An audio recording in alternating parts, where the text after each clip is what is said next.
panel yan. You're just wasting the time of this court, Mr. Consul. If I may, ako ayoko makialam kung i-presenta yung Chief Justice. Pero sa amin, mas makakabuti, and I reiterate yung mga sinabi ng mga kapwa ko senador, na dalhin nyo na si Chief Justice dito i-presenta nyo na siya rito para malaman namin kung ano talaga ang buong things, and notwithstanding still be observed. What are the charges against him?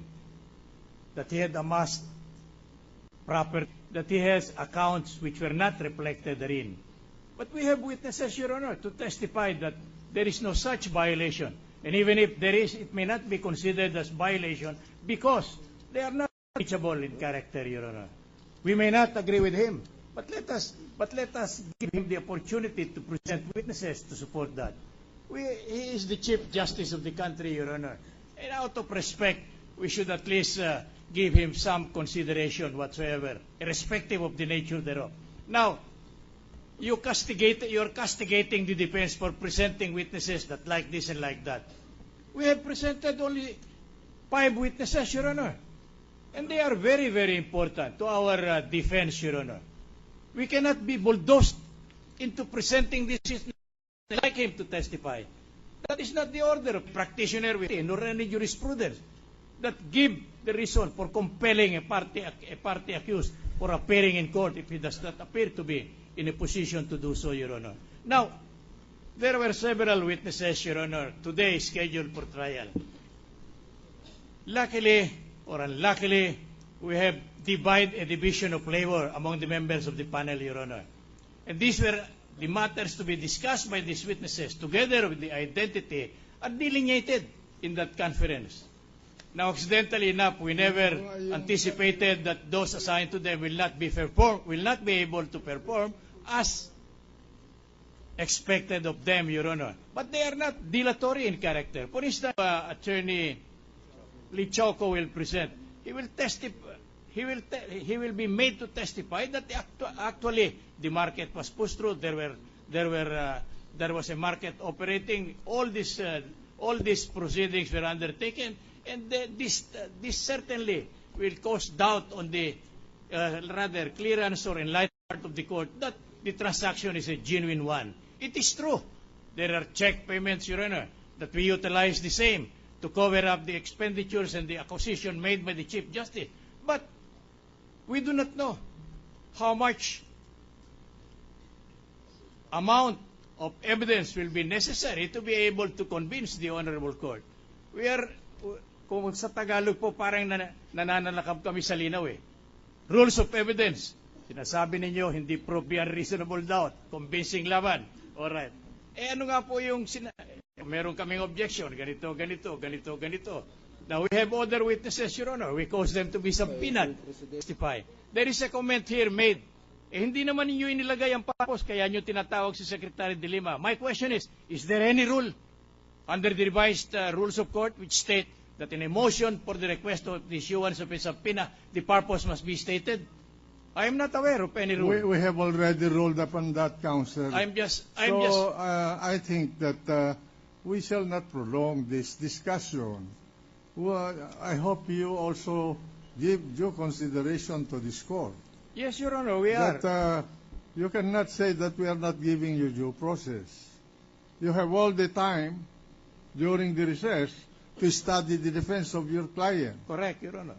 To prepare his defense. And we are very appreciative. And to tell you the truth, we are quite disappointed that the witnesses that you brought here this afternoon are people who are testifying about the collection of fees. What has that got to do with the impeachment? To identify records, what has that got to do with the impeachment trial? The question here, and I think you know, because you're an experienced lawyer, is Section 3, Section 2, Article 2. That's correct, Your Honor. So, all of those witnesses were presented this afternoon were irrelevant to that particular articles of impeachment number 2. We should to extend evaluation, yes. No, I'm asking you a question. Yes, Your Honor. You think that there's no case? Your Honor. We are all lawyers. We respect your skills, but equally, we expect you to respect our ability to appreciate the evidence presented to us. The gentleman from San Juan. Mr. President, I take note of the statement of the Chief Defense Counsel that I was admonishing the Defense Counsel. Mr. Counsel, I am not admonishing you. That was just my humble recommendation to let the Chief Justice appear before the impeachment court. Dahil sa pagkakaalam ko, paniwala ko, pag humarap dyan si Chief Justice, ang bayan magiging masaya, ang impeachment court magiging masaya, at gusto talaga namin malaman kung ano talaga ang buong katotohanan. And in fact, I am not castigating you. I am just merely voicing the sentiments of my colleagues. Yun lang po, Mr. President. Thank you very much, Mr. Senator. I would like to. The defense has already submitted 17 witnesses. Defend the respondent. 17, Your Honor? Yes. You presented Congressman Tobias Chanco, Yes. Araceli Bayuga, Demetrio Vicente, Rene Guevara, Attorney Gerly Salarda, Ben Slim, Property Manager, Columns Ayala Avenue, Condo, Carmina A. de la Cruz, Client Relations Manager, Alveo Land Corporation, Attorney 7, Station LRA, Dilo Lito Atienza, Attorney VC Cadangan, Noel Quintanar, and the others. That's a matter of record. Yeah, we did so, Your Honor, for a definite No. purpose. And we So that's stated why- in the offer, Your Honor. How many more witnesses do we have to expect? We're willing to accommodate you. Present all the witnesses you want. We only intend... That's why we already to give you the due process that you are asking us, and we will give you due process. Fair trial. I guarantee that you will have a fair trial. We denied the motion to quash the subpoena of the Department Secretary. If you want to present her again. Thank you, Your Honor. But in an emissary this afternoon, we met him, and he informed us that he will be available next week, Your Honor. I will tell you, this court will exercise its process for the to give him a fair trial. We expect that we will be given some consideration in not hearing illusory witnesses being presented here to testify on the collection of fees,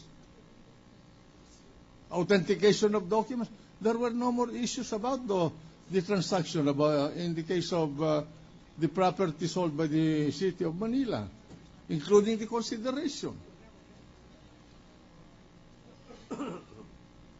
Anyway, you want a continuance? Well, frankly speaking, Your Honor, we cannot...